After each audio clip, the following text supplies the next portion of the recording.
Assalamualaikum warahmatullahi wabarakatuh. Hai semuanya, kamu pernah nggak lihat anak-anak nongkrong malam-malam, naik motor rame-rame, bahkan kadang tawuran?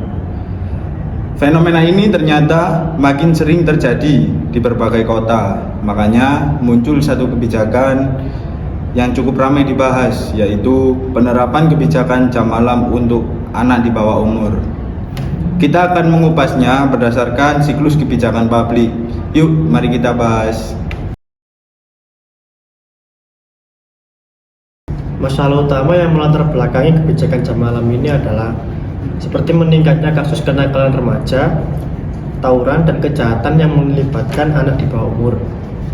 Terutama pada malam hari, banyak anak yang masih beraktivitas di luar rumah hingga larut malam tanpa pengawasan orang tua, sehingga rentan menjadi pelaku maupun korban tindak kriminal.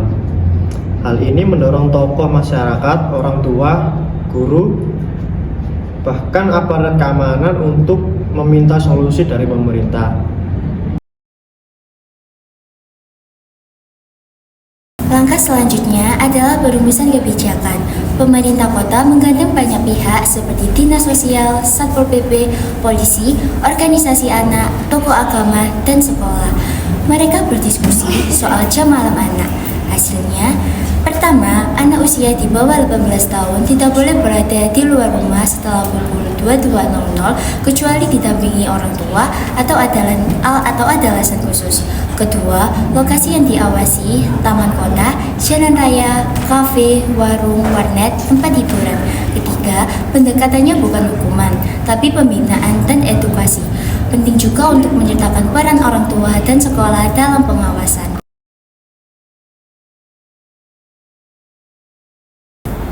Setelah perumusan kebijakan ini disahkan melalui peraturan wali kota atau bahkan peraturan daerah atau perda, implementasi kebijakan ini dilakukan melalui koordinasi lintas sektor seperti TNI atau Polri, Satpol PP, RT atau RW, dan sekolah. Misalnya di Surabaya sudah ada nota kesepahaman dengan aparat keamanan dan juga pengawasan hingga tingkat kecamatan dan tingkat kelurahan. Di Surabaya juga ada tim penegakan khususnya yang melibatkan masyarakat dan lembaga perlindungan anak. Pengawasan dilakukan dengan patroli rutin dan razia di malam hari. Anak yang terjaring biasanya didata dan diberikan pembinaan lalu diserahkan ke orang tua. Jika melanggar berulang kali, bisa ada pembinaan lebih lanjut, bahkan di barak militer seperti yang direncanakan di Jawa Barat. Sanksi administratif juga diterapkan seperti pemanggilan guru BK di sekolah.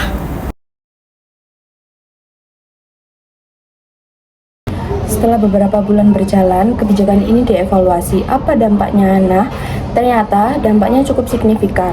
Yang pertama, kasus tawuran malam turun drastis. Warga merasa lingkungan jadi lebih aman dan tenang. Yang kedua, anak-anak lebih banyak menghabiskan malam di rumah bareng keluarga. Tapi tetap ada juga tantangannya. Yang pertama, beberapa orang tua masih cuek. Yang kedua, ada juga yang merasa kebijakan ini terlalu membatasi kebebasan anak. Kebijakan ini memang mendapat dukungan dari banyak orang tua dan masyarakat karena dianggap melindungi anak. Namun, efektivitasnya tergantung pada pengawasan dan keterlibatan semua pihak. Ada kritik bahwa kejadian ini belum menyentuh akar masalah kenakalan remaja seperti kurangnya komunikasi, keluarga, dan pendidikan karakter.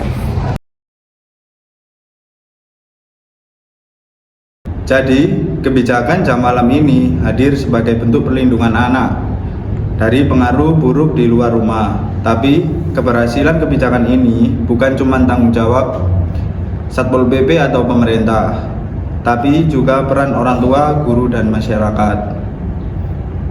Itulah pembahasan kita tentang kebijakan jam malam untuk anak di bawah umur.